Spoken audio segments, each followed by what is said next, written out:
ಅವಧೂತ ಚಿಂತನ ಶ್ರೀ ಗುರುದೇವದತ್ತ. ಆತ್ಮೀಯ ವೀಕ್ಷಕರಿಗೆಲ್ಲ ಅತ್ರಿಪುತ್ರ 007 ಯೂಟ್ಯೂಬ್ ಚಾನಲ್ಗೆ ಹಾರ್ದಿಕ ಸ್ವಾಗತವಿದೆ. ನಾನು ಅತ್ರಿಪುತ್ರ 007 ನಾಮ್ ತೋ ಸುನಾ ಹೋಗ. ವೀಕ್ಷಕರ ತಮ್ಮೆಲ್ಲರಿಗೂ ಮಾಸ ಭವಿಷ್ಯಕ್ಕೆ ಸ್ವಾಗತವಿದೆ. ಪ್ರಸ್ತುತ ಭಾಗದಲ್ಲಿ ಕುಂಭರಾಶಿಗೆ ಸಂಬಂಧಪಟ್ಟಂತೆ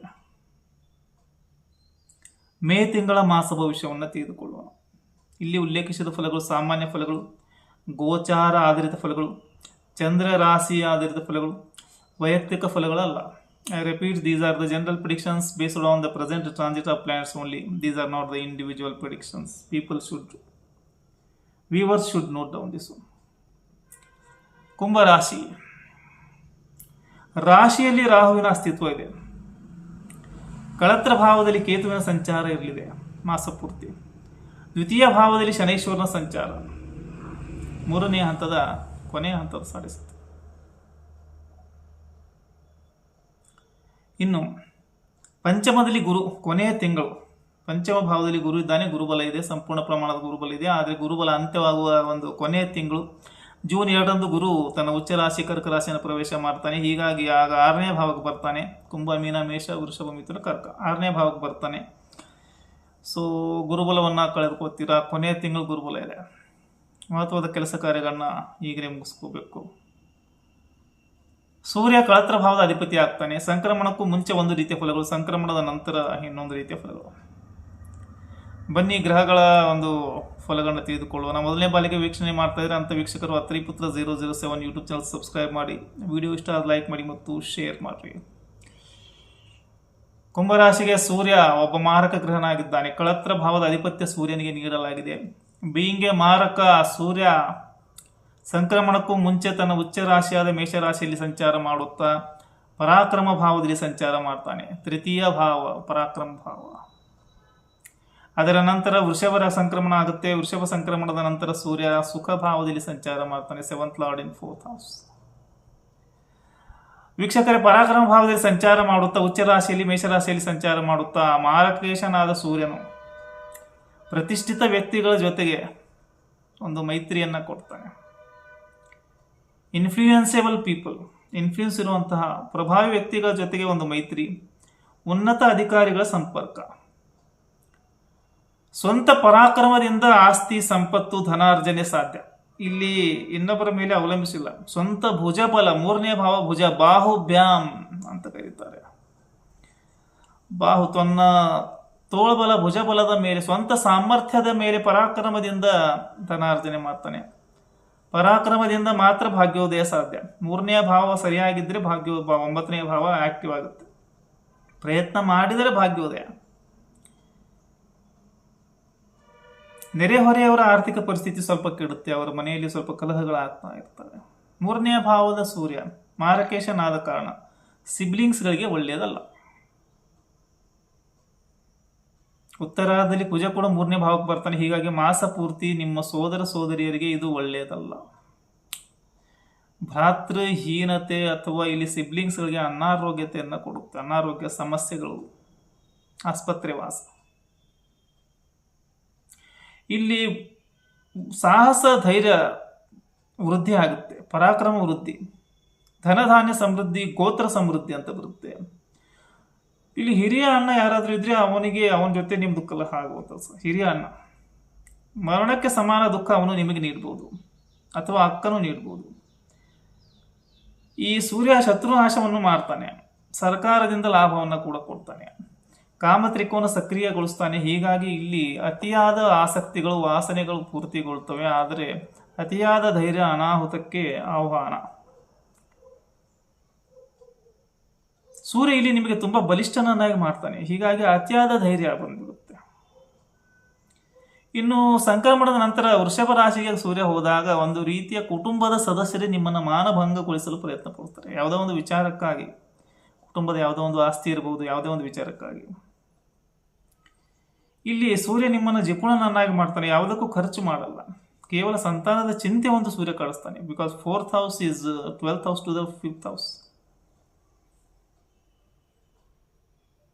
ಶರೀರದ ಒಂದು ಭಾಗವನ್ನು ದುರ್ಬಲಗೊಳಿಸ್ತಾನೆ. ಮಾರಕನಾದ ಕಾರಣ ಸೂರ್ಯ ತಾಯಿಗೆ ಅನಾರೋಗ್ಯ ಕೊಡ್ತಾನೆ. ಮನಕ್ಲೇಶ ಇರುತ್ತೆ ವಿನಾಕಾರಣ. ಮನೆಯಲ್ಲಿ ಮಾನಸಿಕ ನೆಮ್ಮದಿ ಇರಲ್ಲ, ಮೆಂಟಲ್ ಪೀಸ್ ಇರಲ್ಲ, ಸ್ಟೇಬಿಲಿಟಿ ಸೆಕ್ಯೂರಿಟಿ ಫೀಲ್ ಮಾಡ್ತಿಲ್ಲ ಅಷ್ಟೇ. ವಿನಾಕಾರಣ ಜನರ ವಿರೋಧ, ಬಂಧುಗಳ ವಿರೋಧ.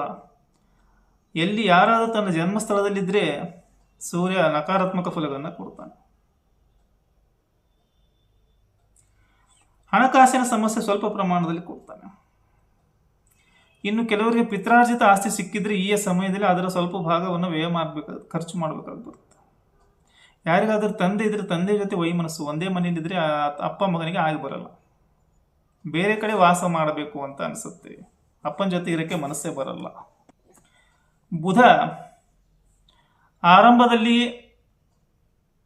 ಮೇ 11ರವರೆಗೂ ಮೂರನೇ ಭಾವದಲ್ಲಿ ಇರ್ತಾನೆ. ಅದರ ನಂತರ ಮೇ 11ರ ನಂತರ ಮಾಸ ಪೂರ್ತಿ 4ನೇ ಭಾವದಲ್ಲಿ ಬರ್ತಾನೆ. 3ನೇ ಭಾವದಲ್ಲಿ ಬಂದಾಗ ಬುಧನಿಂದ ಒಂದು ರೀತಿಯ ಶತ್ರು ಭಯ ಬರುತ್ತೆ. ಅತಿಯಾದ ಆಹಾರ ತಿನ್ನೋದು, ರಸ್ತೆ ಮೇಲಿರುವಂಥ ಮಸಾಲೆ ಪದಾರ್ಥಗಳು ಸಾಮಾನುಗಳನ್ನ ತಿನ್ನುವಂಥದ್ದು, ಈ ಪಾನಿಪುರಿ ಆಗಲಿ ಇಂಥ ಒಂದು ಫಾಸ್ಟ್ ಫುಡ್, ಇತರರಿಂದ ಸಹಾಯವನ್ನು ಪಡೆಯುವುದು, ತಾನು ಮರಳಿ ಯಾರಿಗೂ ಸಹಾಯ ಮಾಡಬಾರದು ಎನ್ನುವಂಥ ಬುದ್ಧಿ ಬರುತ್ತೆ. ಕೃತಜ್ಞತೆ ಬರುತ್ತೆ, ಯಾರಾದರೂ ಹೆಲ್ಪ್ ಮಾಡಿದರೆ ಅವರಿಗೆ ಮರಳಿ ಅವರ ಬಗ್ಗೆ ಅವರಿಗೆ ಕೇರ್ ಮಾಡಲ್ಲ, ಆ ರೀತಿ ಯೂಸ್ ಆ್ಯಂಡ್ ಥ್ರೋ ಮಾಡುವ ಒಂದು ಯೋಚನೆ ಬರುತ್ತೆ. ಸೋದರರೊಡನೆ ಉತ್ತಮ ಸಂಬಂಧವನ್ನ ಇಟ್ಕೊಂಡು ವ್ಯಾಪಾರಿ ಪ್ರವೃತ್ತಿಯನ್ನು ಹೊಂದಿರ, ಚತುರತೆ ಬರುತ್ತೆ, ಸರ್ವಕರ್ಮ ಕುಶಲತೆ ಬರುತ್ತೆ.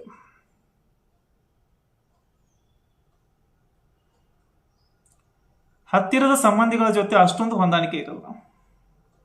ತನ್ನ ಮನಸ್ಸಿನಲ್ಲಿ ಏನು ಬರುತ್ತೆ ಅದನ್ನೇ ಮನುಷ್ಯ ಮಾಡ್ತಾನೆ.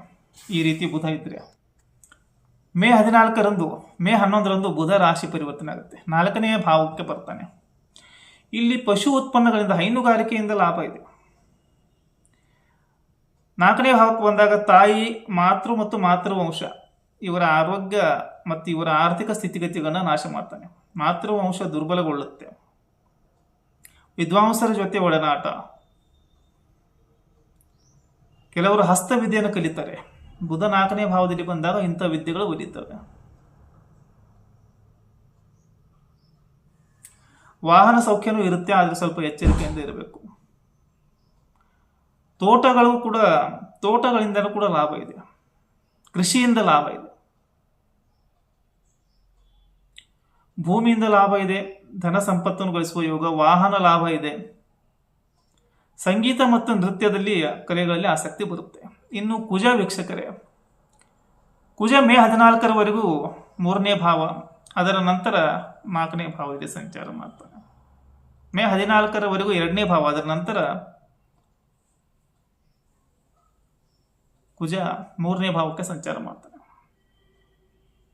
2ನೇ ಭಾವದಲ್ಲಿ ಬಂದಾಗ ಆರ್ಥಿಕ ತ್ರಿಕೋನ ಸಕ್ರಿಯ, ಭಾವ ಚೆನ್ನಾಗಿಲ್ಲ, ಒಂದು ಕಡೆಯಿಂದ ದುಡ್ಡು ಬರುತ್ತೆ, ಇನ್ನೊಂದು ಕಡೆಯಿಂದ ದುಡ್ಡು ನಾಶ ಆಗುತ್ತೆ, ಭಾವಾಧಾರಿತವಾಗಿ ದುಡ್ಡು ನಾಶ ಆಗುತ್ತೆ. ಮೇ 11ರವರೆಗೂ ಕುಟುಂಬ ಕಲಹ, ಸರ್ಪ ಶಾಪ ಬರುತ್ತೆ, ಸ್ವಂತ ಉದ್ಯೋಗದಲ್ಲಿ ಲಾಭ, ಲೀಗಲ್ ಇಶ್ಯೂಸ್ಗಳು ಬರ್ತವೆ, ಭೂಮಿಯ ವಿವಾದ, ಪ್ರಾಪರ್ಟಿ ಲಿಟಿಗೇಷನ್ ಇಶ್ಯೂಸ್ ಬರ್ತವೆ. ಇನ್ನು ಭಿನ್ನಾಭಿಪ್ರಾಯ ಬರುತ್ತೆ, ಜಲ ಮಾಧ್ಯಮದ ಮುಖಾಂತರ ಮಲಿನ ಊರ್ಜೆ ಮನೆಯಲ್ಲಿ ಬರುತ್ತೆ, ನಾಲಿಗೆ ದಾರಿ ತಪ್ಪುತ್ತೆ. ಕೇರ್ಫುಲ್ ಅಬೌಟ್ ಯುವರ್ ವರ್ಡ್ಸ್, ಯಾರಿಗೂ ವಚನ ಕೊಡಬಾರ್ದು. ಗುಪ್ತ ಲಾಭ ಯೋಗ ಇದೆ, ಅದೃಷ್ಟ ಹಾನಿ ಆಗುತ್ತೆ.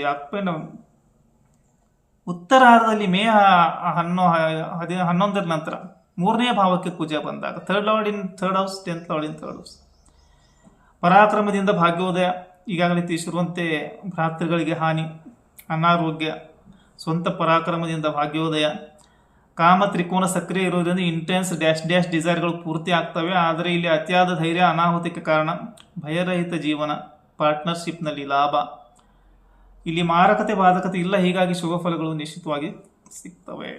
ಶುಕ್ರ 4ನೇ ಮತ್ತು 9ನೇ ಭಾವದ ಅಧಿಪತಿ ಆಗ್ತಾನೆ.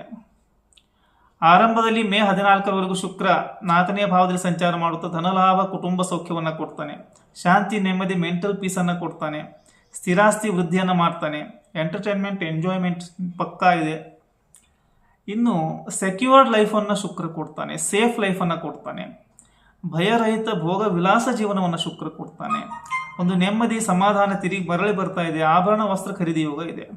ಮೇ 14ರ ನಂತರ ಶುಕ್ರ ಪಂಚಮಕ್ಕೆ ಬರ್ತಾನೆ, ಯೋಗಕಾರಕನಾಗಿರ್ತಾನೆ.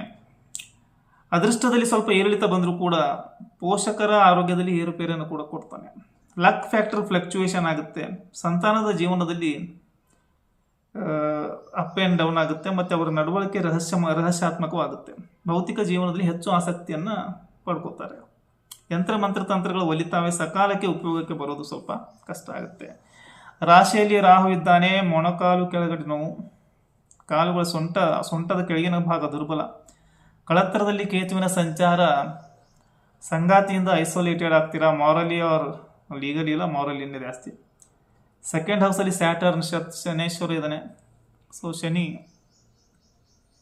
ಸ್ವಲ್ಪ ಕುಟುಂಬ ಕಲಹವನ್ನು ಕೂಡ ಶನಿ ಕೂಡ ಮಾಡಿಸ್ತಾನೆ. ಪಂಚಮದ ಗುರು ಕೊನೆಯ 1 ತಿಂಗಳಿದೆ, ನಂತರ ಗುರುಬಲವನ್ನು ಕಳ್ಕೊತೀರ.